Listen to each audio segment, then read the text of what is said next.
curso virtual de gestión de riesgos y desastres de fenómenos naturales. Es importante la gestión de los mismos en las diferentes áreas en las que nos desarrollemos, porque son parte de la prevención y también nuestra capacidad de respuesta a diferentes tipos de eventos que pueden llegar a ocurrir y que normalmente lo estamos viendo con mayor frecuencia justamente por un tema del cambio climático. En ese sentido, vamos a poder entonces desarrollar ahora lo que corresponde al tema de hoy, que es los conceptos básicos de la gestión de riesgos de desastres, principalmente en fenómenos naturales.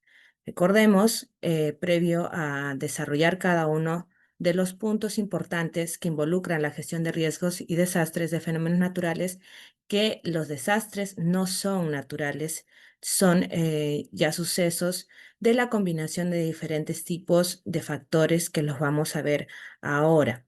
Es necesario recalcar porque hace muchos años atrás se hablaba de desastres naturales y estos no tienen esa connotación, los desastres no son naturales, sin embargo, sí pueden ser causa de los eventos o fenómenos naturales que se producen. Y actualmente hemos podido conocer y sobre todo vivir en carne propia de las diferentes partes de nuestro país, que estos han tenido una intensidad, una potencia y con una mayor frecuencia, aparecen con una mayor frecuencia de acuerdo al registro de Cenami, ¿no? Entonces, vamos a ver también cuáles son las causas que han producido ellos y cómo es que a través de las políticas debemos abordar nuestra capacidad de respuesta o más conocida como la resiliencia. Dentro de lo que corresponde al curso de gestión de riesgos y desastres de fenómenos naturales, brindaremos una formación integral y actualizada sobre estos procesos, herramientas y metodologías que están orientadas a poder prevenir, reducir y manejar riesgos derivados a eventos naturales, ¿no? Como los que ya conocemos comúnmente, los sismos, los terremotos, inundaciones, deslizamientos, los huaicos, que la mayor parte de nuestro país, sobre todo y principalmente en la zona costera y parte de la zona sierra de nuestro país, se viene dando con mayor frecuencia. En ese sentido, los participantes podrán comprender el marco además normativo que incluye la gestión de riesgos de desastres principalmente definidos a través del SINAGER, que es el sistema que involucra a cada uno de estos puntos importantes que debemos conocer, y la Política Nacional de la GRD, para también identificar y evaluar los peligros, análisis y vulnerabilidades a partir de las matrices, que son las que nos van a permitir consolidar la información y sistematizar de tal manera que a partir de esta tengamos un análisis, un diagnóstico, que podamos desarrollar un plan. Recordemos que todo tipo de planificador a través de un documento normativo o de gestión parte de un diagnóstico. En ese sentido, es necesario reconocer cuáles son las estructuras de este tipo de documentos que vamos a empezar a aplicar en las diferentes áreas en las que nos desarrollamos. En ese sentido, vamos a trabajar el módulo 1, que es la introducción de la gestión de riesgos de desastres. Entonces, primero, y como punto de partida de la gestión de riesgos de desastre, es necesario conceptualizar el peligro. Los peligros son probabilidades de ocurrencia de un evento natural. Ahora, estos peligros solamente se van a producir a partir de eventos naturales o fenómenos naturales como lo conocemos. Normalmente es una definición conceptual del área de la física como un fenómeno natural. No solo los fenómenos naturales serían prácticamente causantes de los peligros, sino también existen peligros a partir de actividades antropogénicas. Nosotros como comunidad y nuestras actividades inadecuadas han generado probablemente en las estadísticas mayores riesgos a partir de los peligros producidos por nosotros mismos. Es por eso que primero vamos a reconocer cuáles son estos eventos naturales que pueden generar un riesgo a partir de los peligros. Pero además de ellos, existen también nuestras actividades antropogénicas que están generando peligros latentes que van a producir finalmente un riesgo y esto conllevar a un desastre. Por lo que el peligro se define como una probabilidad de ocurrencia. ¿Qué es la probabilidad de ocurrencia de que exista la posibilidad de que se dé un fenómeno natural? ¿Cuál es la clasificación de los fenómenos naturales? Nosotros Vivimos constantemente de fenómenos naturales, eventos como por ejemplo la lluvia. Es un evento natural y que se debe dar en ciertas épocas de avenida o de estiaje, dependiendo también la estación del año, y que es un producto del ciclo natural del agua. Sin embargo, un fenómeno como tal, un fenómeno natural, se produce cuando existe una anomalía por parámetros ambientales, parámetros climáticos que están generando una anomalía en esta precipitación, por lo que las lluvias que comúnmente oscilan en un rango en la costa de 100 milímetros de agua y en la sierra por encima de los 2000 milímetros o hasta en la selva, en un evento natural como lo es el fenómeno del Niño, este tipo de parámetros establecidos superan los estándares normales. Es por eso que se denominan fenómenos naturales. Dentro de ellos existe una clasificación. Como lo mencionaba, uno de los ejemplos más claros es la precipitación, la lluvia. Pero existe una clasificación clara de los mismos. Existen los fenómenos de origen natural y los inducidos por acción humana.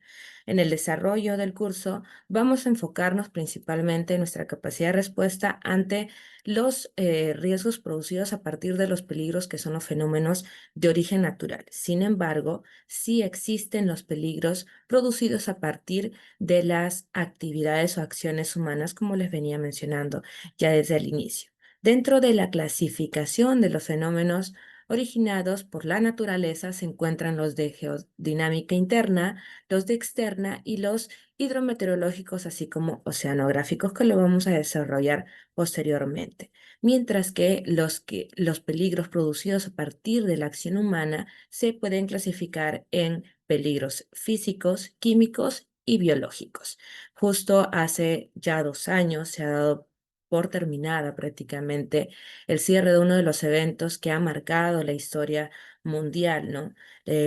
Uno de los peligros biológicos con mayor emergencia que ha producido prácticamente un parálisis en nuestra historia, ¿no? Entonces, es importante reconocer dentro de las estadísticas cuáles son nuestros patrones, no solo a nivel nacional, sino mundial, que están de repente rigiendo una estadística, un cuadro metodológico en nuestra vulnerabilidad ambiental, porque eso nos va a permitir reconocer también cuáles van a ser nuestras capacidades de respuesta ante diferentes tipos de eventos.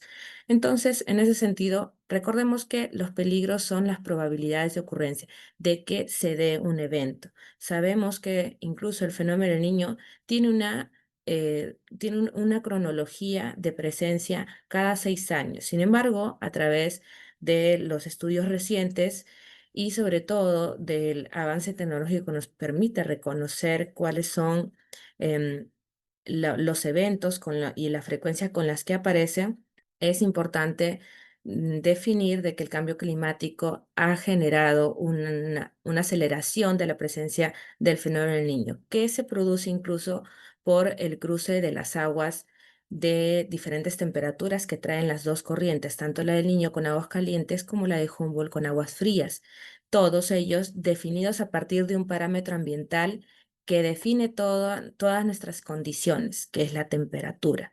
En ese sentido, el cambio climático ha generado realmente una evolución, una potencia y una frecuencia de los eventos naturales que ha diferido en las fechas en las que se presentan. Entonces, el registro de los mismos debe ser puntual para poder tener una idea de cuál va a ser la probabilidad de ocurrencia con la que se produzcan este tipo de eventos naturales. Si es que sabemos que tenemos un evento natural cada cierto tiempo y sabemos que se van a producir sobre todo la fecha exacta o hasta la época o la temporada en la que se den, no es tan puntual, no es tan específico de determinar porque son eventos naturales y se producen a través de diferentes factores. Principalmente la mayoría se rigen a partir de la temperatura, como lo mencionaba. Sin embargo, su ocurrencia no es una definición tan exacta en la cual Senami nos pueda estar brindando constantemente esta información en tiempo real. Pero sí sabemos que se pueden producir porque además el Perú es uno de los países que se ubican en el cinturón de fuego. ¿Qué significa esto? Que estamos ubicados en una zona en la que las placas tectónicas todavía tienen la probabilidad muy alta de hacer ciertas modificaciones internas en las capas terrestres, por lo que se van a producir constantemente este tipo de disipación de energía, conocidas como los sismos, y según la magnitud y la distancia o profundidad, los terremotos. Por lo que el Perú, no solamente este, sino todos los países que se encuentran en el cinturón de fuego, que es los que bordean el Océano Pacífico, van a estar sometidos a constantes sismos o terremotos dependiendo su magnitud. Por eso es que debemos ser uno de los países que ya debe haber trabajado la resiliencia ante este tipo de eventos naturales. Ya sabemos que los peligros son latentes, que se van a producir. En el caso del territorio nacional, a nivel de país, sabemos que en cualquier parte de nuestro país se puede producir un sismo, un terremoto, pero además de ellos, estamos propensos a otro tipo de eventos naturales como lo son los huaicos, las heladas, las sequías, las granizadas. Justo en esa temporada, la zona sierra de nuestro país, en su mayoría, está sufriendo de este tipo de eventos naturales, ¿no? Las famosas heladas, las granizadas, que si bien son eventos con los que la zona geográfica tiene que prácticamente acostumbrarse, se podría decir de esa manera, debe también tener una capacidad de respuesta ante los eventos que se están dando, que están produciendo algunos desastres cuando no se tienen los mecanismos para hacerle frente de manera adecuada. Y justamente a partir de ello nace el otro término, que es la vulnerabilidad. Los eventos naturales se pueden producir y sabemos que se van a producir con cierta frecuencia. No sabemos exactamente con qué nivel o intensidad se van a producir, pero sabemos que estamos sometidos a ellos. Sin embargo, el riesgo aparece solo cuando se combina con otro factor importante, que es la vulnerabilidad.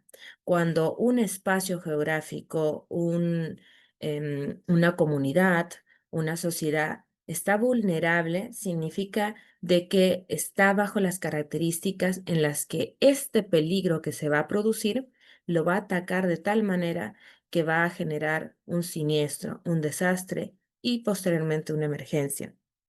¿Cómo es que se mide entonces los desastres o las emergencias que son declaradas a partir de datos que nos determinan cuál es el nivel de daño que se ha producido? Las estadísticas nos brindan esta información y vamos a ver también dentro de la cronología cómo nos muestra realmente el impacto que ha tenido cada uno de los eventos naturales a los que nuestro país ha sido sometido, ¿no? Cuando se da una vulnerabilidad, existen tres tipos de factores para reconocer que un entorno es vulnerable. Y no solamente el entorno, sino hablamos que dentro del mismo, la sociedad como tal es vulnerable. Dentro de estos factores debemos reconocer que hay tres características importantes para describir que un espacio o una comunidad es vulnerable, que son, por ejemplo, la exposición, la fragilidad y la resiliencia. Ahora los vamos a desarrollar cada uno de ellos. El concepto fundamental de la vulnerabilidad es la susceptibilidad, esta característica que nos hace, como, ya sea como seres humanos, como objetos, como mobiliarios o como entorno físico o ambiental, la capacidad de respuesta para recibir este peligro y qué tanto daño nos puede hacer, nos puede producir. La combinación del peligro y la vulnerabilidad estarían produciendo el riesgo. El riesgo es una probabilidad de ocurrencia de un desastre. Significa entonces de que el desastre no se puede denominar natural porque es el producto en realidad del impacto generado a partir de que se ha producido un fenómeno natural y este espacio geográfico que lo ha recibido, este entorno que lo ha recibido, se encuentra vulnerable y los daños han sido tan elevados que se puede denominar que el evento en sí, el siniestro, se ha generado un desastre. Cuando entonces denominamos un un evento como una emergencia cuando ya estos daños superan ciertos niveles en los que es necesario recabar ayuda no solamente nacional, sino internacional. En nuestro país se han declarado muchas veces estados de emergencia a través de diferentes tipos de decretos. ¿Por qué el Estado declara emergencias? También lo vamos a desarrollar más adelante, pero es necesario puntualizar que a través de las declaratorias de emergencia se enfocan principalmente los esfuerzos económicos y políticos a atender este tipo de desastres generados. Los desastres pueden ser de diferente origen, ya sea que el peligro que se haya producido sea por un fenómeno natural o también inducido por una acción humana. Ahora vamos a desarrollar principalmente los que son de fenómenos naturales, pero recordemos que en nuestra estadística señala muchas veces que en nuestro día a día, en cualquier parte de nuestro país, la mayoría de los desastres producidos son por inducción de la acción humana.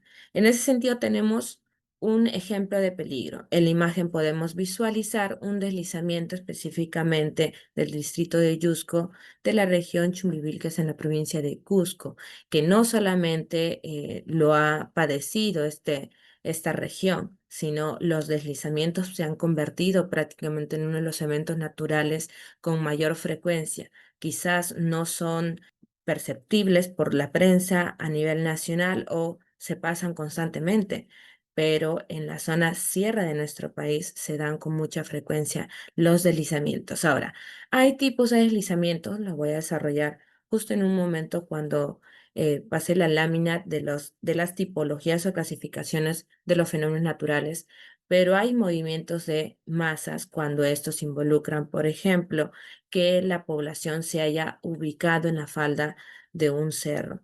Es de los eventos más comunes porque es la forma en la que ciertas zonas de nuestro país, la mayoría de ellos, se han ubicado de manera inadecuada en espacios geográficos en los que están produciendo justo mayor riesgo al ubicarse en este tipo de contextos que están constantemente atentados con este tipo de peligros, que son los deslizamientos. Luego tenemos la vulnerabilidad, el otro factor importante que combinado con los peligros de origen natural estarían formando un riesgo latente y este generando a su vez un desastre de acuerdo al nivel de daños producidos. Pero dentro de la vulnerabilidad habíamos indicado que existían tres tipos de factores. Dentro de ellos tenemos la exposición.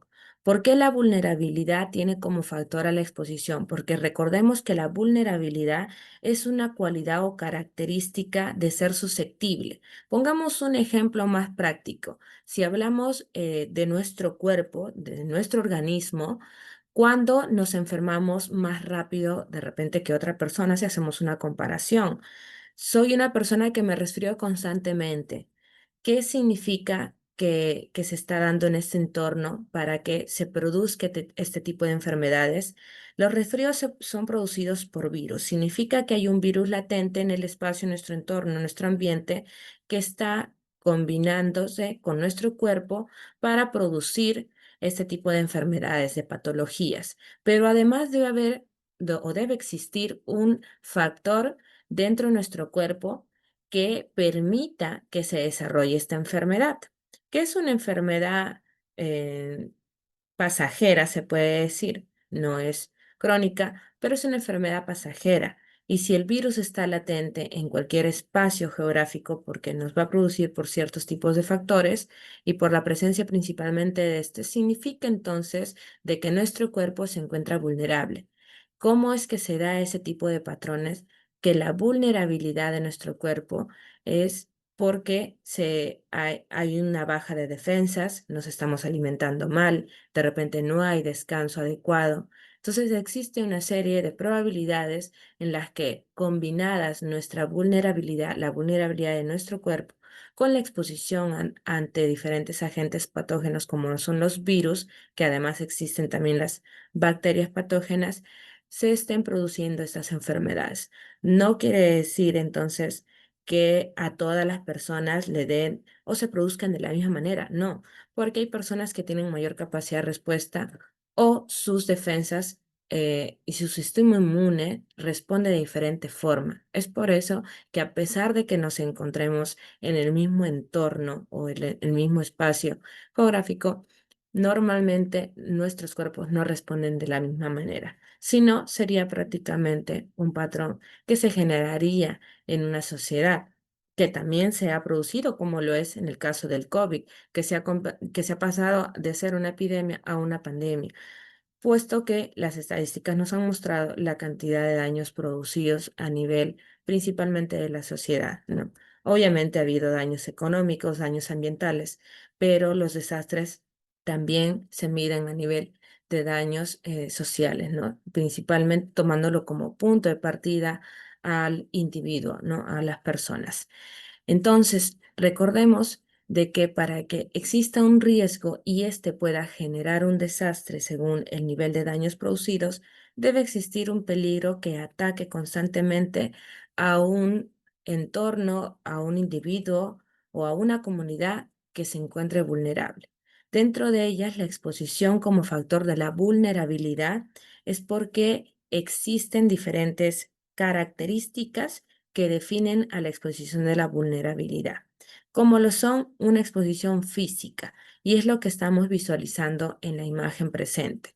¿Cuándo se da una exposición física? Por la ubicación en las condiciones del entorno. Es cierto que muchas de las causas que han generado los eventos más siniestros en nuestros países son las migraciones, y estas migraciones desordenadas en nuestro país han generado ubicaciones geográficas inadecuadas, un or- mm, que vaya a ser de un ordenamiento territorial a un desordenamiento, puesto de que las invasiones han generado ubicaciones de zonas residenciales, de casas, de viviendas en espacios prohibidos, en donde la norma ambiental nos señala que no se debe habitar justamente por la exposición de peligros constantes de ese espacio geográfico. Como lo ven ahí, esas casas están justo en el borde del río y los ríos, según norma la ley hídrica que protege a las cuencas hidrográficas, nos establece un hito que es este espacio desde el borde del río hacia los costados en las que está prohibido realizar cualquier tipo de actividad y menos una habilitación urbana. ¿Por qué? Porque obviamente estas están expuestas a constantes deslizamientos. El arrastre del agua constante hace de que la tierra que está al costado de los bordes vaya carcomiendo. Esto se conoce más como una erosión en los términos ambientales, por lo que de ubicar un tipo de habilitación urbana, una vivienda en este tipo de espacios geográficos, sería tanto como exponer a las viviendas a condiciones ambientales que sabemos que se van a producir en cualquier momento, como los deslizamientos de masas de la tierra que forma parte de este espacio geográfico. Entonces, la exposición de un entorno, de una vivienda, de un individuo, de una habilitación, cualquiera de ellos, solamente se pone en vulnerabilidad cuando las condiciones de su entorno no le brinda la seguridad necesaria para hacerle frente a un tipo de evento que se puede producir.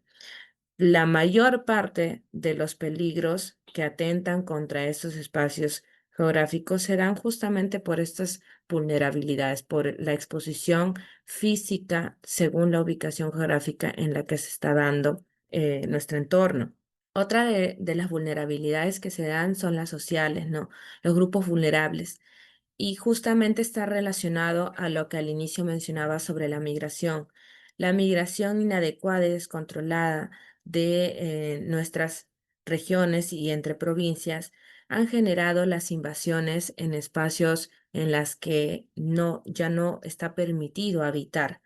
Y justamente se ha dado por las condiciones socioeconómicas de estas poblaciones vulnerables. Son las poblaciones vulnerables aquellas que conforman un grupo social que no cuentan con un nivel de vida que les permita de repente tener una canasta básica, tener un espacio geográfico que ellos mismos puedan que puedan adquirir, ¿no? Entonces han recorrido a otro tipo de estrategias como lo son las invasiones y que se dan en la mayor parte de nuestro país desde que empezaron las condiciones desiguales a través de la centralización, principalmente en la región Lima.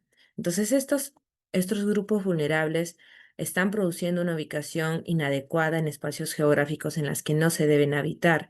Y además de ello, existe también dentro de las características la pérdida de recursos materiales económicos. Cuando no existe una planificación adecuada del entorno, a partir de una planificación del ordenamiento territorial, obviamente no hay una distribución adecuada de los bienes. Es por eso que quizás estas poblaciones vulnerables, y digo quizás porque en un principio puede que haya sido uno de los factores más importantes que hayan generado que las invasiones se den, pero a la actualidad el nivel de vida ha mejorado, ha aumentado y esas condiciones ya no son necesariamente por la necesidad de una población vulnerable, sino más por la avaricia de lograr un espacio más, porque sabemos que los espacios geográficos, los terrenos en sí, con tal denominación, también son recursos económicos, ¿no? Y además, dentro de la exposición existe la ambiental, la pérdida de los recursos naturales o ecosistémicos que forman parte. Recordemos que todo nuestro espacio forma parte de un ecosistema. Entonces, a través de la generación de un desastre, que es la consecuencia del riesgo latente, se van a dar este tipo de pérdidas de los recursos naturales. Otra de las condiciones de la vulnerabilidad, característica importante de la vulnerabilidad, es la fragilidad. Trayendo a cotación el mismo ejemplo que teníamos al inicio, ¿no? Soy un organismo que está expuesto a diferentes tipos de enfermedades producidas por algún agente biológico o también puede ser químico y hasta físico, ¿no? O mecánico. Pero principalmente los agentes biológicos son los que nos atacan a todos los organismos, no solamente nosotros, sino que para efectos del ejemplo, estamos trabajando con un individuo, con un ser humano. La fragilidad corresponde justamente a esta característica en la que mi cuerpo se encuentra expuesto ante cualquier tipo de agente patológico que al ingresar a mi organismo me va a producir una enfermedad. Eso se define como fragilidad. Dentro de ellas también existen tipologías como la física, en las que, además de ubicarse en una zona o en un espacio geográfico inadecuado, que forma parte de la exposición, la fragilidad significa de que ya esta construcción está totalmente débil, por lo que se puede entender de que esta construcción no tiene los elementos estructurales adecuados, que su sistema constructivo no ha sido diseñada de la forma en la que le permita a esta habilitación urbana poder tener las condiciones adecuadas de hacerle frente, por ejemplo, a un sismo. Y si no fuera solamente un sismo o un terremoto, solo al movimiento de masa que se está produciendo por el contexto en el que se ha desarrollado o se ha emplazado, ¿no? Dentro de las fragilidades también se describen a las fragilidades sociales, como las pobrezas, el bajo nivel educativo, que corresponde justo a las características de las poblaciones vulnerables, además de las fragilidades económicas como no necesariamente la escasez de los recursos financieros, sino inadecuado, la inadecuada, perdón, distribución de estos recursos para la gestión de riesgos de desastres porque forma parte de la misma, ¿no? Y las institucionales como la falta de planificación a través de estrategias, mecanismos que permitan realmente a todos los involucrados de la gestión de riesgos de desastres, desde el órgano central hasta la sociedad, que es prácticamente el foco importante en la GRD, para que permita establecer estas respuestas adecuadas a los eventos naturales. Y justamente es este punto la tercera característica de la vulnerabilidad, que es la resiliencia, conocida como la capacidad de respuesta para hacer frente a un evento natural. Por eso que la resiliencia se subclasifica en individual, comunitaria, económica y también institucional. ¿Por qué es individual? Porque parte de esta característica que debemos empezar a adoptar cada uno de nosotros como individuos ante estas simulaciones que constantemente y a través de norma también se exige, como lo son los simulacros, ¿no? A los eventos naturales como los multipeligros, que son los sismos, los terremotos, las inundaciones, sean por lluvias o por deslizamiento de masas, como los tsunamis, los maremotos, entre otras cosas. Cómo yo como individuo empiezo a responder ante ello. Y ahí empieza la definición también de ciertos comités de brigadas, por ejemplo, para saber cuál es mi nivel de capacidad de respuesta ante este tipo de eventos, ¿no? Para evitar justamente que se den o se produzcan los siniestros, los desastres, las emergencias. Luego de ello, que me preocupo por el individuo, luego será entonces la resiliencia comunitaria, porque a partir de una organización social sabré cómo es que nos vamos a definir cada uno de los individuos en diferentes tipos de capacidad de respuestas, ¿no? Con esto no quiere decir, las simulaciones son simplemente protocolares porque, bueno, debemos cumplir. En todo tipo de entidad se deben cumplir las simulaciones, principalmente las entidades públicas están obligadas a cumplir con la norma de INDECI que establece y que programa sobre todo los simulacros multipeligros 3 anuales principalmente. Con esto no quiere decir que no se programen otras simulaciones, otros simulacros, pero son los tres que conmemoran a los eventos que ya se han producido y que deben ser simulaciones en las que debemos organizar a nuestra sociedad para evitar o minimizar sobre todo los impactos generados a partir de este tipo de peligros como los eventos naturales, ¿no? Eso nos permite empezar a hacer una práctica constante de nuestra capacidad de respuesta al nivel como por ejemplo los bomberos, ¿no? Ellos tienen una capacidad de respuesta ante tipo de eventos de siniestros, ¿no? De desastres, porque ellos justamente atienden este tipo de eventos.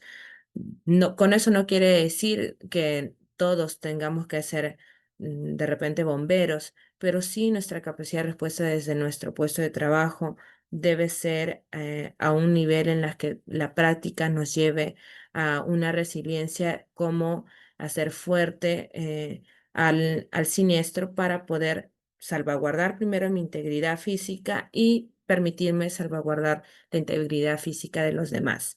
La resiliencia también está orientada a nuestra capacidad de respuesta a nivel económico, que los diferentes tipos de niveles de gobiernos puedan hacer un resane de los resultados que se han dado a partir de los desastres. Y obviamente los institucionales como las presencias de estas políticas, planes y recursos que hacen una evaluación previa de lo que podría suceder, de las probabilidades, para luego, a partir de los mecanismos ya implementados, saber cuáles son estas deficiencias que no se han logrado, los objetivos que no se han cumplido, ¿no?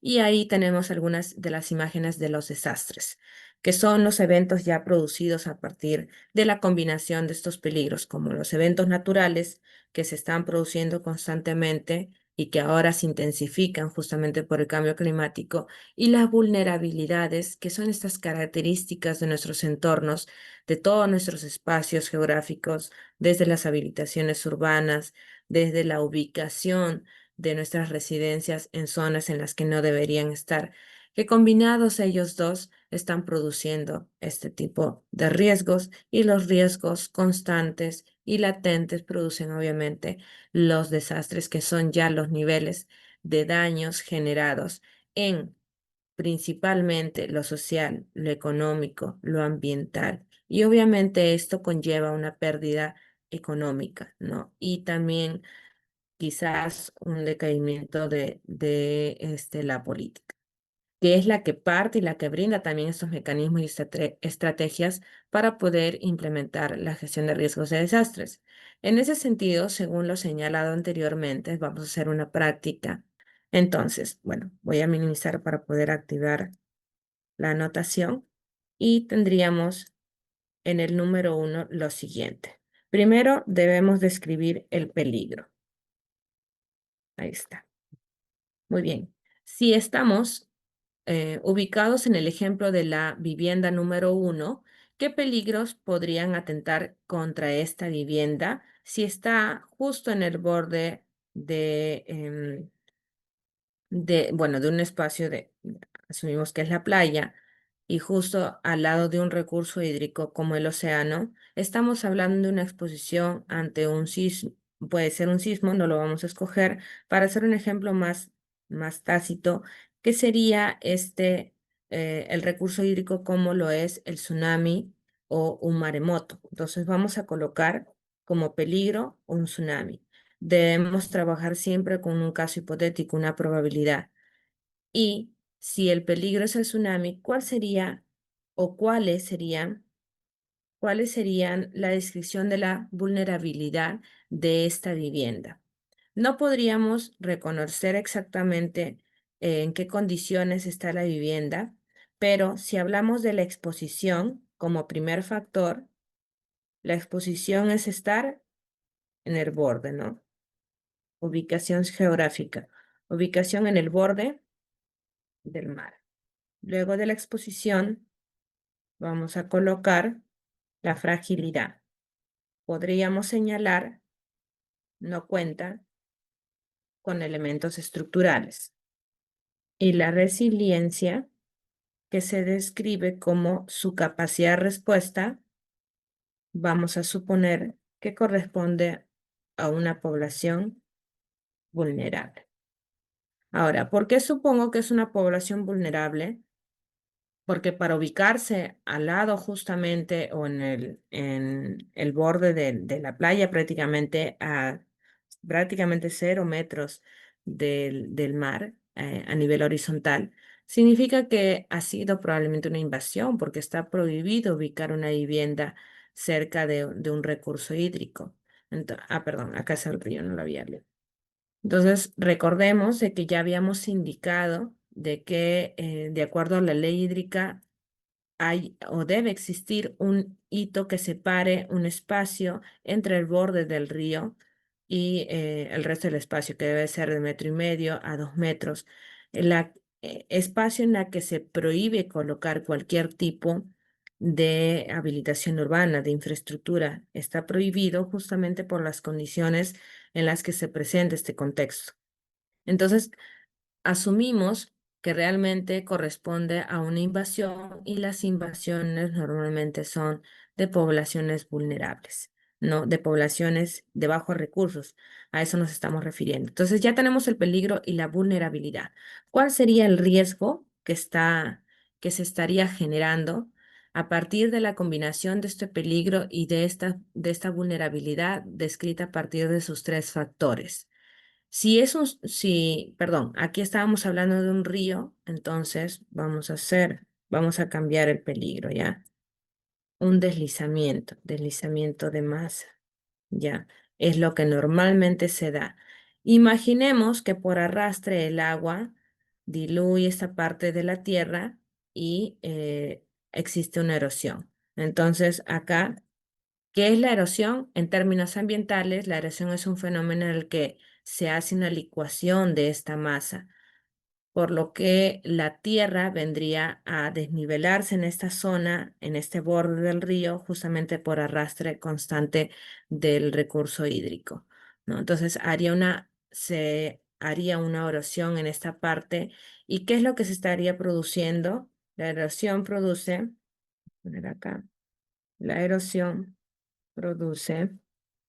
¿Qué pasa si esta parte del terreno se licúa? O sea, se, se desliza prácticamente. La erosión produciría la caída de la vivienda. ¿Cuál sería el desastre en el peor de los casos?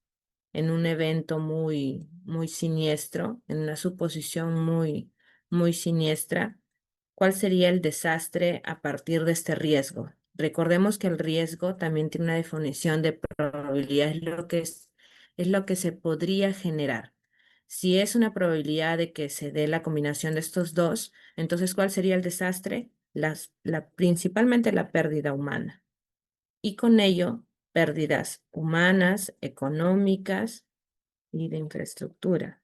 Recordemos que toda gestión es el conjunto de pasos, de procedimientos que involucran a un proceso, ¿no? Es la descripción de un proceso en sí, el conjunto coordinado y concatenado de procedimientos que van a llevar a un resultado, un objetivo, a una meta. Por lo que la gestión de riesgos de desastres se define como un proceso social. ¿Por qué es de naturaleza social? Porque involucra a procedimientos que una comunidad, que una sociedad debe desarrollar en vías de reducir los impactos generados en un evento natural. Entonces, este proceso involucra políticas, estrategias y prácticas para reducir las vulnerabilidades. En ese sentido, debemos reconocer de que estas políticas deben indicar cuáles son las pautas en las que vamos a diseñar, por ejemplo, una infraestructura, porque a través de los eventos naturales ya hemos visto de que nuestras edificaciones no cumplen con condiciones adecuadas para contrarrestar el daño que pues, se pueda producir en un sismo, en un terremoto. Y como ejemplo claro de las tecnologías utilizadas actualmente, Asia prácticamente lleva la delantera en mecanismos para hacer frente a los sismos o terremotos, puesto que además de encontrarse también en el cinturón de fuego, como Japón, por ejemplo, que se ubica también en el cinturón de fuego como parte de la barrera protectora del Pacífico, sufre constantemente este tipo de eventos y ha logrado a través de los años implementar tecnologías en las edificaciones que reduzcan el impacto de la disipación de la energía, algo que los países de este lado, del occidente, deberían empezar a adoptar también como metodologías. Si bien existen normativas nacionales en nuestro país que definen cómo debe ser una infraestructura, por ejemplo, sismo resistente, ya hace muchos años se dejó de hablar de de las infraestructuras o viviendas antisísmicas porque eso no existe. Habla ahora del sismo resistente porque una infraestructura sí puede reducir el nivel de impacto de movimiento que se genera a través del sismo o del terremoto, pero nunca va a dejar de moverse, ¿no? Porque es una disipación de energía interna, sea a nivel de subsuelo, y por eso es que no se puede reducir tampoco a cero el impacto que se esté generando a través del sismo o terremoto. Pero sí es importante establecer estrategias que nos permitan minimizar el riesgo que se pueda generar a partir de este peligro. Por eso es que la gestión de riesgos de desastre tiene tres componentes. El riesgo futuro, perdón, los componentes son la gestión prospectiva, la correctiva y la reactiva. La prospectiva hace referencia a lo que planificamos previo que pueda ocurrir, considerando eventos que se van a dar como un escenario de riesgo. Por eso es que se trabaja a partir de un riesgo futuro. Y eso lo hacemos en los simulacros. Para desarrollar un simulacro multipeligro, como lo establece INDECI, trabajamos con un riesgo como un escenario de riesgo, ¿no? ¿Por qué? Porque simulamos que se va a producir, por ejemplo, un sismo de una magnitud en la escala de Richter, asumimos de 4,2, ¿no? O es un terremoto en una escala de Richter de 7,4, qué sé yo. El escenario de una profundidad, por ejemplo, de 48 kilómetros en el epicentro haciendo conmemoración, ¿no? A los terremotos pasados, como en el año 70, ¿no? En la ciudad de Chimbote, en la ciudad de Guarmey, en la ciudad, no sé, de Trujillo, me imagino, ¿no? Entonces, hacemos un escenario de riesgos, se plantea un escenario de riesgos de acuerdo ya a la data que nos han mostrado los eventos pasados, para en base a eso trabajar y saber cómo es que vamos a actuar. No es lo mismo hacer un simulacro solo con un sismo, que es un movimiento más leve que un terremoto. Y la gestión prospectiva está dirigida a planificar actividades como lo son, por ejemplo, los mapas de riesgo, señalar cuáles son estos puntos de seguridad en una infraestructura en donde nos podemos ubicar para minimizar nuestros daños que se van a producir obviamente durante el evento, ¿no? Durante el fenómeno natural. Pero la gestión correctiva está orientada a un riesgo ya existente, a algo que se está produciendo, que está latente, pero que puede conllevar un desastre por los daños inminentes que se puedan dar. Como por ejemplo, infraestructuras que estén en mal estado o que no cuenten con los elementos estructurales adecuados. Como por ejemplo, hay edificaciones todavía, muchas edificaciones que se han hecho a partir de sistemas constructivos muy antiguos, como lo es el adobe, y no cuentan con elementos estructurales como tal, como le exige la norma. Pero obviamente es porque el sistema constructivo o el tipo de material que se ha utilizado anteriormente no reconocía los elementos estructurales, más estos eran o formaban parte de los muros de gran masa. Pero ahora los mecanismos del concreto nos establecen que deben haber elementos estructurales anclados o zapatas que puedan permitir mayor seguridad en una edificación, ¿no? Entonces, si sabemos de que existen sistemas constructivos antiguos o también puede ser una edificación antigua con un sistema de concreto, por ejemplo, y sea porticado o cualquiera de ellos que se esté utilizando, pero la materialidad está deteriorada, ya se encuentran fisuras o grietas en las estructuras, entonces ya existe un riesgo dentro de la edificación a nivel estructural porque existe también otro tipo de riesgos que es necesario implementar mecanismos de reparación, de subsanación para evitar de que las condiciones de la infraestructura la hagan tan vulnerable que cuando se produzca un evento natural, esta esté o presente características de daños más inminentes, ¿no? Entonces, es la diferencia de la gestión prospectiva con la correctiva. Y con la correctiva. Y la gestión reactiva tiene que ver cuando ya se ha suscitado un desastre y los mecanismos de reacción están dirigidos a atender y todos los esfuerzos también están dirigidos a atender principalmente la rehabilitación. Es por eso que dentro de los procesos de la GRD, que es lo que vemos abajo, inicia con la estimación. Esta estimación tiene como punto de partida reconocer cuál va a ser mi escenario de riesgo, que es primero en la gestión prospectiva. Yo estimo podría ser cuál podría ser el evento natural que se va a suscitar y cuáles son las diferentes tipos de vulnerabilidades que está presentando el entorno. Estimo estas características, estos factores, para que a partir de ellos, primero, pueda prevenir, luego pueda reducir, hacer una preparación y respuesta ante reconocer cuáles van a ser mis pautas de la preparación y respuesta y en base a ello hacer una reconstrucción si así lo merece y posteriormente una rehabilitación, que es el punto final. ¿Por qué estos procesos, como la estimación, prevención, reducción y reconstrucción, están señalados de color azul? ¿Y por qué la preparación, respuesta y rehabilitación están señalados de color anaranjado? Porque esta primera parte de la estimación, prevención, reducción y reconstrucción corresponden a la gestión prospectiva y correctiva previo a que se produzcan daños inminentes, es decir, a los desastres. Sin embargo, la preparación, respuesta y rehabilitación están orientadas a atender el desastre.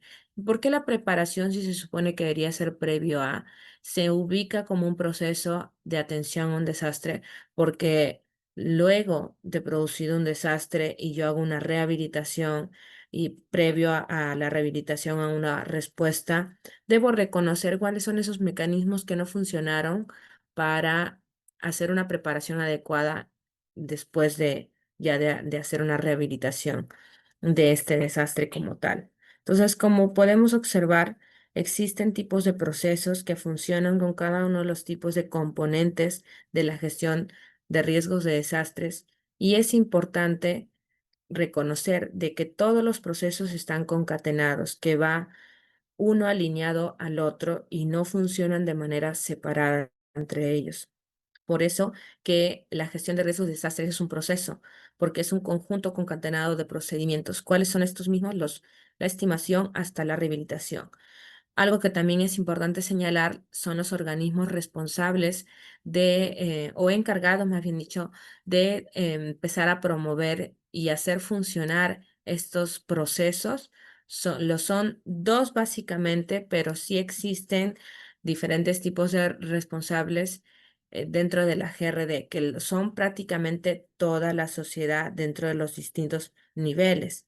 Pero hay dos responsables más importantes dentro de la GRD a quienes han sido asignados funciones para poder hacer cumplir cada uno de estos procesos. Desde la estimación hasta la reconstrucción, lo es NEPRED como área técnica que se encarga de brindar información constante para fortalecer la gestión de riesgos de desastres en todos los ámbitos y a nivel nacional.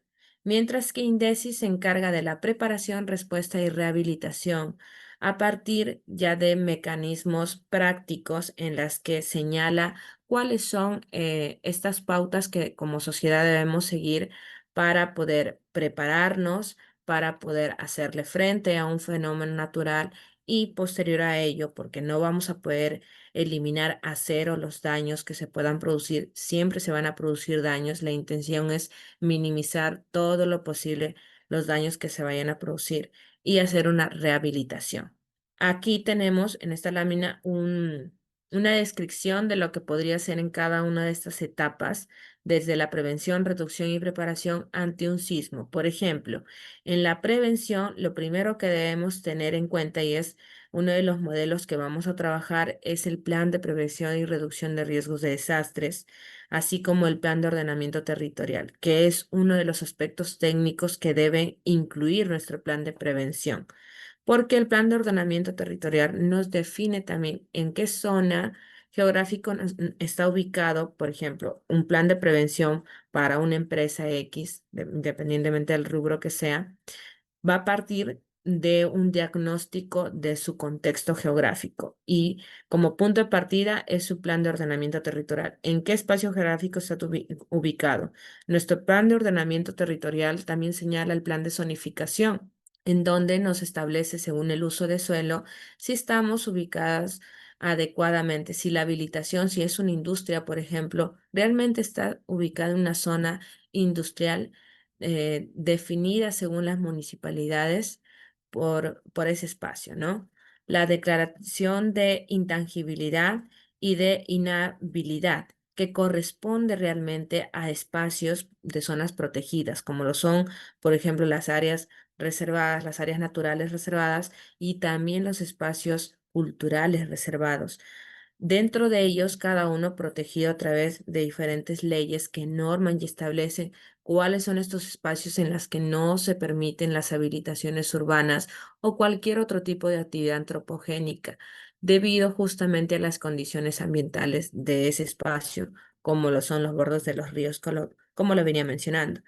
Así como también uno de los puntos importantes o factores que se deben considerar son las edificaciones antisísmicas por aisladores o disipadores de energía, que lo utilizan actualmente mucho en los países de Asia, justamente por estar también ubicados como Japón en el cinturón de fuego, pero que a la fecha en nuestro país no es probablemente una de las prioridades que se está utilizando, ¿no? Sí, se ha ido implementando y es muy importante el avance que se ha tenido en el área de la construcción, pero no es todo ello, ¿no?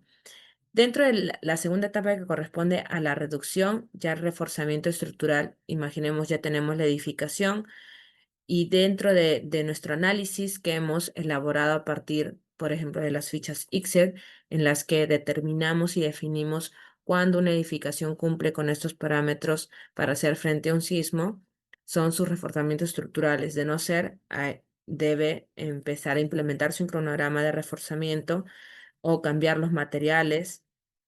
Otro de los puntos importantes para cualquier otro tipo de habilitación, no solamente urbana, sino algún ecosistema, es la reforestación las laderas. Recordemos que reforestar esos espacios intangibles nos va a permitir contrarrestar también el impacto de un desbordamiento de un recurso hídrico, porque el agua absorbe, cada especie puede absorber hasta 1,5 litros de un recurso hídrico. Y es importante considerar este tipo de mecanismos como reducción de la vulnerabilidad en una habilitación.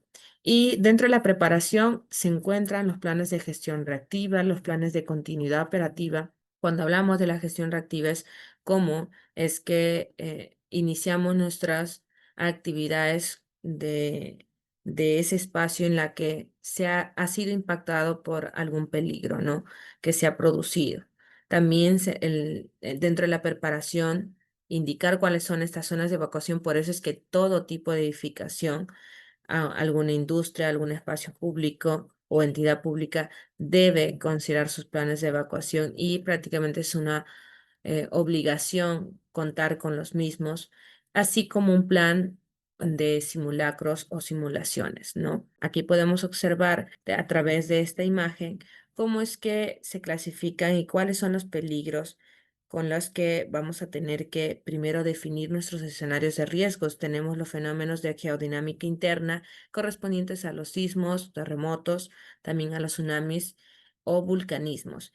Todos ellos forman parte del diagnóstico de eventos en nuestro país, ¿no? Eso quiere decir que en alguna parte de nuestro país se va a generar alguno de ellos o prácticamente todos. Todo nuestro espacio territorial está sometido a este tipo de fenómenos de geodinámica interna. ¿Por qué se denominan así? Porque son producidos a partir del movimiento de placas tectónicas. Igual el vulcanismo. Los volcanes son espacios en los que se contiene cierta sustancia incandescente, pero ante algún movimiento de disipación de energía, este empieza a levitar este tipo de sustancias que está contenida, ¿no? Entonces, el vulcanismo es el proceso de erupción de un volcán. El volcán como tal no es el peligro, sino el proceso que conlleva a que la sustancia contenida, esta sustancia incandescente a altas temperaturas, sea expulsada. Eso vendría a ser el peligro que se estaría generando a partir del vulcanismo.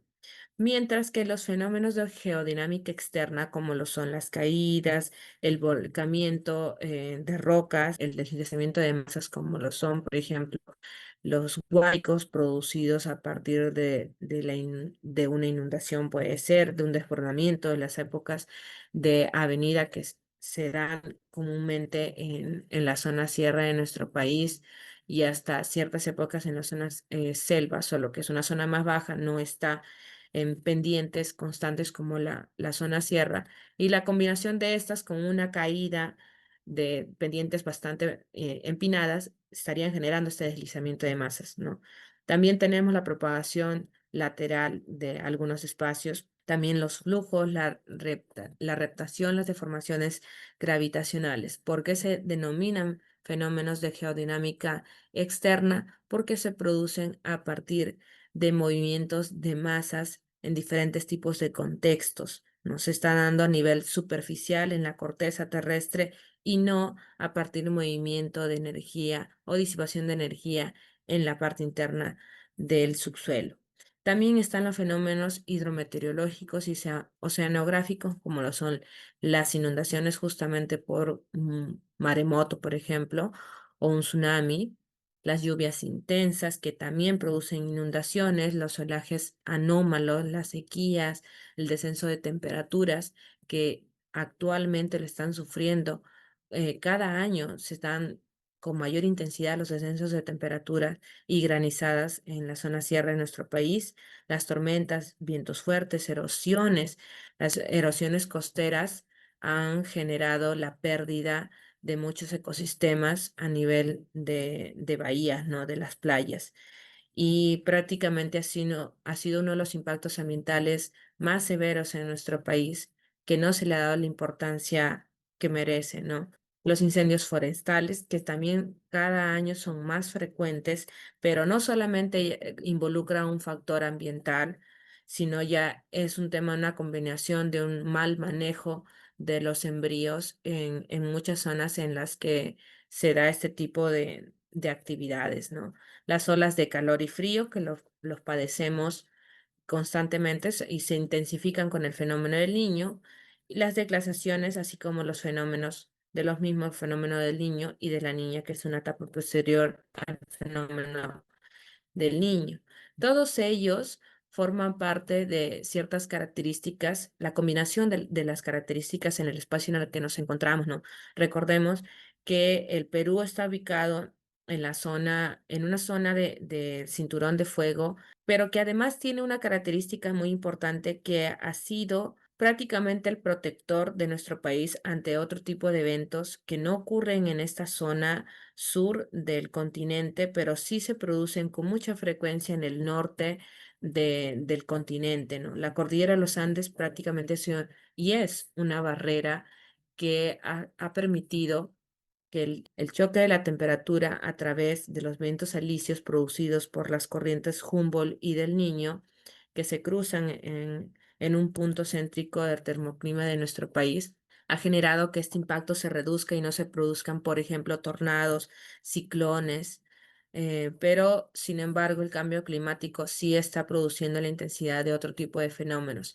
A diferencia de América del Norte, en donde se producen este tipo de eventos más severos, nuestro país los países de América del Sur tienen la suerte de contar con la cordillera de los Andes, que es esta cadena montañosa que permite la protección de ciertos eventos naturales. Eso no lo exime de otro tipo de peligros, de otro tipo de eventos naturales, pero por lo menos es la reducción de otro tipo de fenómenos que no se producen a la altura de este espacio del continente americano, ¿no?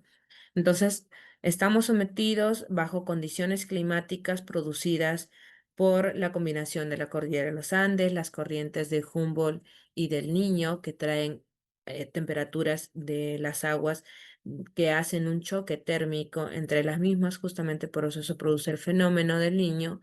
El relieve es muy importante, justamente estos puntos más altos de nuestra cordillera son la barrera en la que los vientos rompen prácticamente en su curso y generan un barlovento en el movimiento de los mismos y vuelven a producir, ¿no? Algunos de estos datos les dejo como algunos datos importantes que es necesario reconocer las características de nuestros espacios en los que nos desarrollamos, porque son datos que nos van a servir como diagnóstico de nuestros planificadores, de nuestros documentos de gestión, como lo son los planes de gestión de riesgo de desastres ante algún peligro en específico que identifiquemos, como la corriente de Humboldt.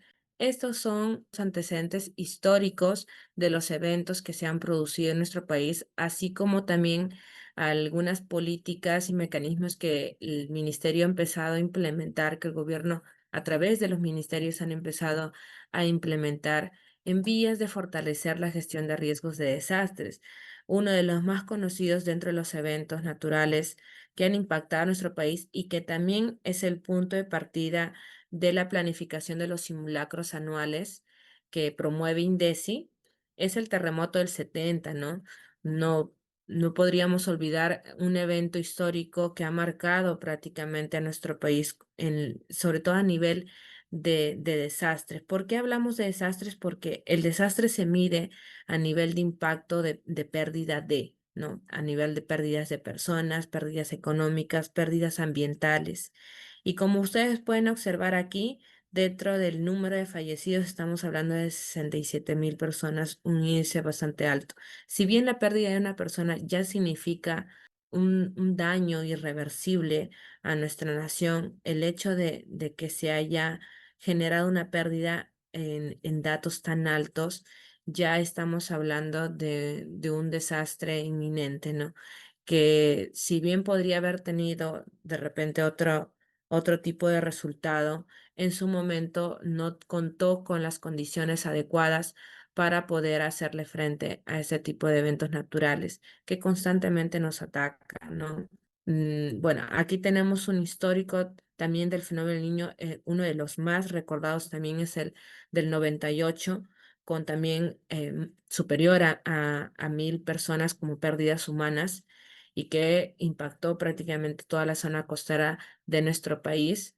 Parecido al del 98 fue el del año 2017, que fue uno de los eventos también que recordó prácticamente este tipo de eventos. Entonces, es necesario reconocer las estadísticas que nos ha dejado nuestro récord histórico en presencia de fenómenos naturales como lo son principalmente los terremotos y del fenómeno del niño, porque son eventos recurrentes, se van a producir con mucha frecuencia. No sabemos tampoco en qué momento y no se pueden predecir con tanta exactitud, pero sí debemos estar preparados y nuestra capacidad de respuesta debe ser tal que cada año podamos minimizar este tipo de impactos que se están generando. También, como pueden observar aquí, en ciertos años, en el 72, empieza la creación del sistema de defensa civil. Solo se denomina la defensa civil, incluso INDECI, como organismo adscrito al Ministerio de Defensa, empieza a trabajar la famosa frase de la defensa civil es tarea de todos, ¿no? Si bien es necesario recordar que parte como defensa civil porque es una responsabilidad de una sociedad establecer que estos mecanismos nos permitan minimizar las vulnerabilidades de las condiciones en las que habitamos. Poco a poco, la defensa civil ha ido tomando más área hasta la seguridad ciudadana. Y es que todas nuestras acciones están concatenadas. Ahora se habla ya no solamente de la defensa civil, sino de la gestión de riesgos de desastres, porque los desastres ya no solo involucran a los fenómenos naturales, como los peligros que constantemente nos van a atacar, van a formar parte de la GRD, sino que también hablamos de las acciones humanas, de los peligros inducidos por acciones humanas. Por eso que también la GRD ha tomado mayor importancia en diferentes tipos de ámbitos en las que nos desarrollamos como sociedad, ¿no? Desde la educación, desde la zona industrial, de los espacios públicos y privados, cada uno de ellos están prácticamente obligados a hacer gestión de riesgos de desastres y a implementar estos mecanismos y estrategias a través de planes, que son documentos, y empezar a ejecutar este tipo de actividades, ¿no? Acá hay otro histórico del mismo, el último que hemos vivido, el ciclón Yaku, que si bien ha sido uno de los últimos eventos de los cuales hemos formado parte, sus desastres no han sido a nivel de otros eventos históricos como el del 98 con el fenómeno del Niño o los terremotos pasados como el 2015 o el año 70, justamente por las estadísticas que nos muestran el nivel de pérdidas a nivel de sociedad, económicas y ambientales. También tenemos dentro de los marcos internacionales que han permitido que el gobierno central, a través de sus ministerios, implementen la gestión de riesgos de desastres, es el marco Sendai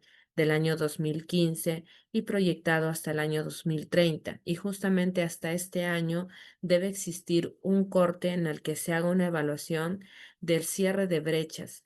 Las brechas son esos indicadores que nos establecen en qué estamos fallando como sociedad, principalmente en la implementación de la GRD en toda nuestra nación o en todas las naciones, ¿no? Porque es un marco internacional. Se, se promovió a través de la ONU y las prioridades que describió este marco era comprender primero a qué se refería el riesgo de desastres. ¿Por qué se habla de riesgos de los desastres? Porque recordemos que los riesgos es la combinación, la probabilidad de que ante un evento un espacio o una comunidad o un individuo esté vulnerable para recibirlo y generar daños o daños irreversibles, que se le conocen normalmente como desastres. Por eso que primero debemos comprender cuáles son nuestros espacios que podrían generar mayor frecuencia de ciertos peligros y que estos peligros combinados con la vulnerabilidad de todo nuestro contexto esté generando desastres a niveles superiores, ¿no? A niveles históricos y que nos han mostrado nuestros antecedentes que están generando o produciendo pérdidas, ¿no? En todo sentido. También el sentido del marco de Sendai es fortalecer, uno de los objetivos es fortalecer la gobernanza del riesgo de desastres. ¿A qué nos referimos con la gobernanza? Al conjunto de políticas, de mecanismos, de estrategias, de normas que rijan la GRD en nuestro país, para que esto permita aumentar la preparación de los casos como simuladores de nuestros escenarios de riesgos, ¿no? De algún evento. Sabemos que se van a producir, no sabemos cuándo, ni con qué frecuencia o con qué intensidad, pero sabemos que se van a producir y debemos empezar a trabajar nuestra capacidad de respuesta ante ellos, ¿no? Pero todo esto necesita realmente una inversión. Toda la implementación de mecanismos, de estrategias, de políticas requieren de una inversión para poder em, recurrir a bienes y a servicios que logren la implementación del mismo. Es por eso que los marcos internacionales, las normas internacionales y los acuerdos internacionales orientan a los gobiernos que forman parte sobre todo de este marco de Sendai a través de la ONU, que inviertan y establezcan ciertos marcos presupuestales para poder promover la GRD a través de diferentes programas. El Perú lo hace a través de diferentes programas, ¿no?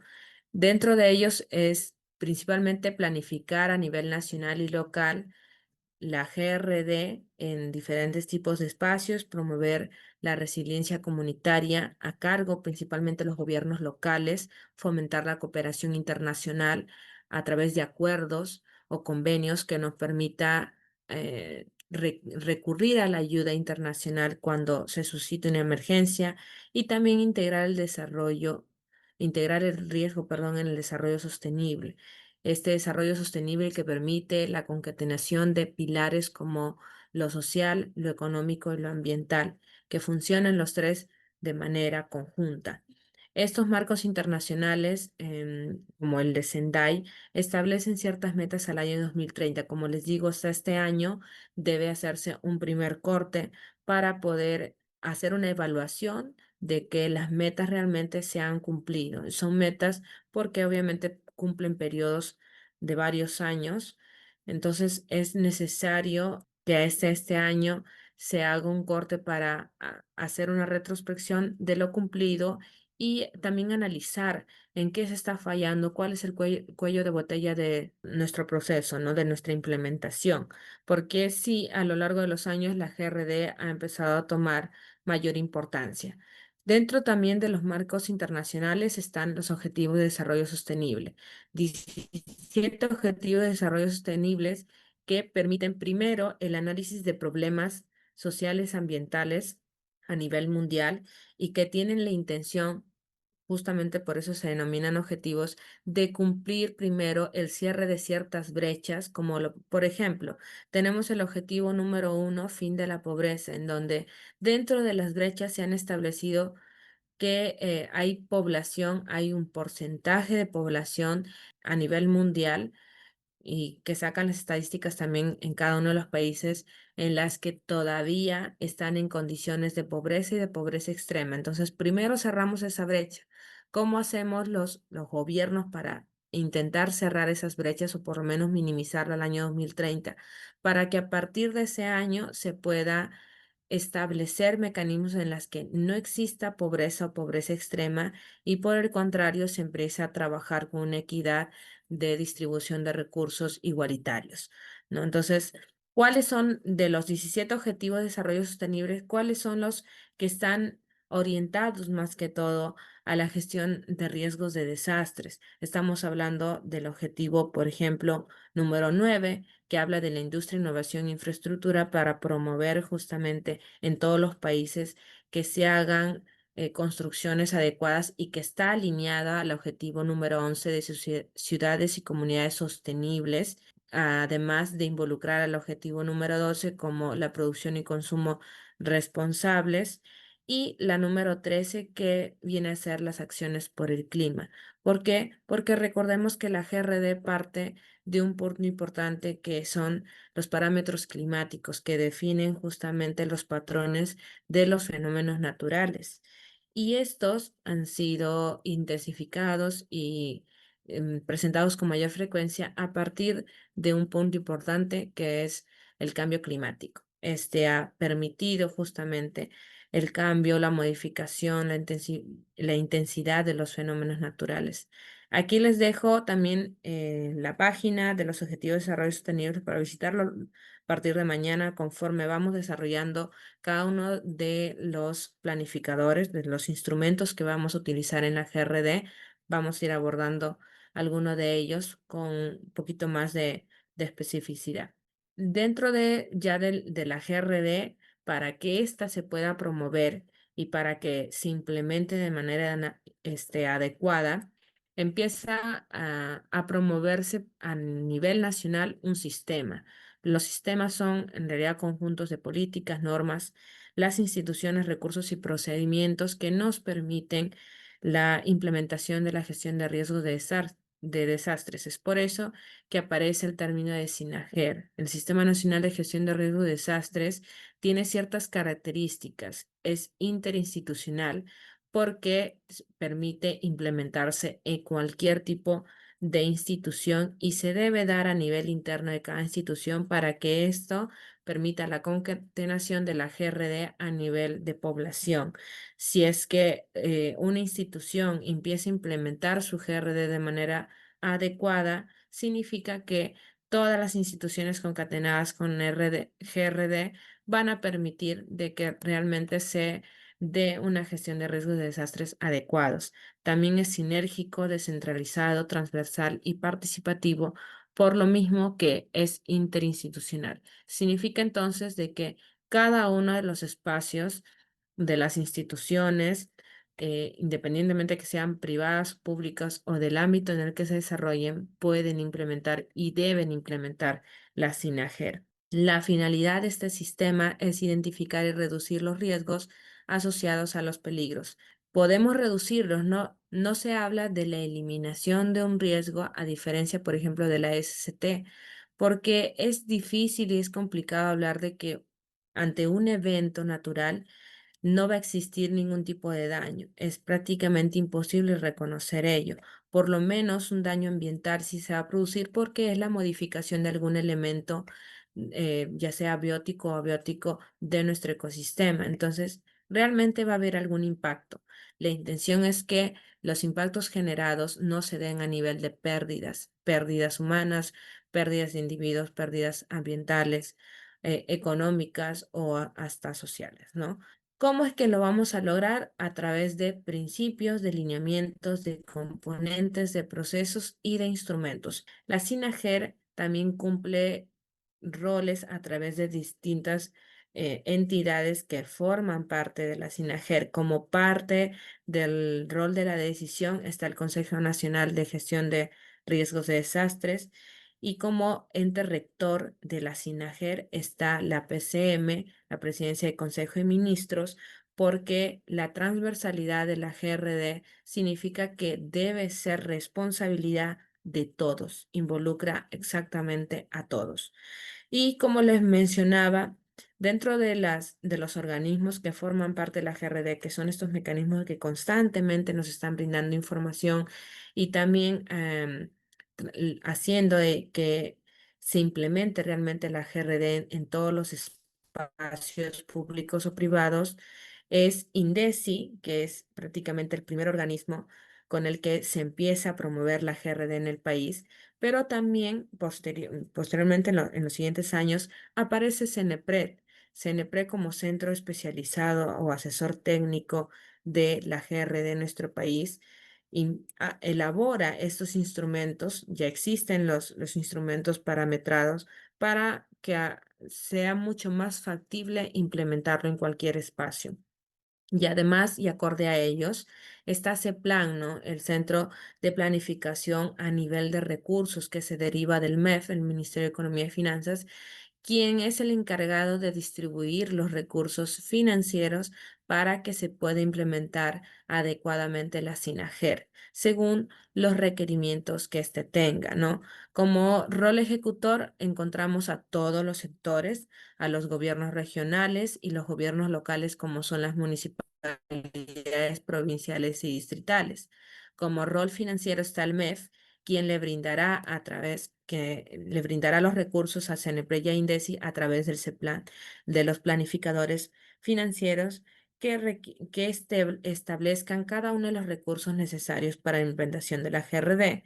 Y dentro del rol promotor y participativo nos encontramos todos los involucrados y que formamos parte de la sociedad civil, la población, los sectores privados, ONG, voluntariados, asociaciones, instituciones, entre otros. Quiere decir entonces de que toda la nación forma parte de la gestión de riesgos de desastres y es responsabilidad de la misma. ¿Buscas capacitarte y obtener certificado válido y confiable? En ENCAP ofrecemos cursos 100% virtuales, prácticos y actualizados, con acceso a las 24 horas del día. Contamos con más de 10 categorías de cursos: administración y negocios, ingeniería y construcción, derecho y gestión pública, finanzas, educación, salud y mucho más. Todos nuestros cursos incluyen certificación con código QR para que puedas validar tu aprendizaje de forma rápida y segura. Ingresa a nuestra página web www.encap.edu.pe y elige el curso que te ayudará a lograr tus objetivos. Y para tu comodidad, aceptamos pagos con tarjeta Visa, Mastercard, Yape y Plin. ENCAP, aprende a tu ritmo, certifica tu futuro. Inscríbete hoy.